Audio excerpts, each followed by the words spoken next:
Walang takas ang isang lalaki matapos itong mahulihan ng shabu sa ikinasang anti-illegal drug operation ng mga otoridad sa Pasig City.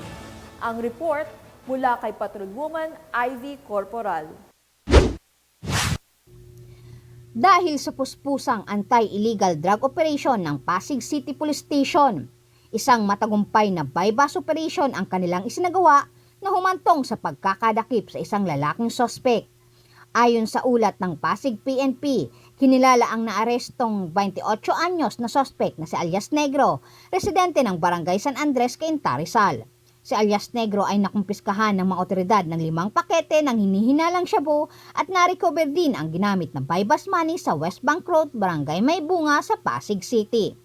Ipinalam sa sospek ang uri ng pag-aresto sa kanya at ipinalam sa kanyang mga karapatan na nahaharap sa paglabag sa Section 5 at 11 Article 2 ng Republic Act 9165 o mas kilala bilang Comprehensive Dangerous Drug Act of 2002.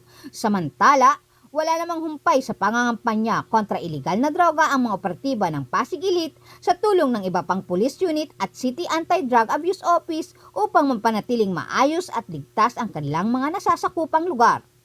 Mula rito sa Metro Manila, ako po ang inyong PNN correspondent, Patrolwoman Ivy Corporal, alagad ng batas, tagataguyod ng Balitang Pulis.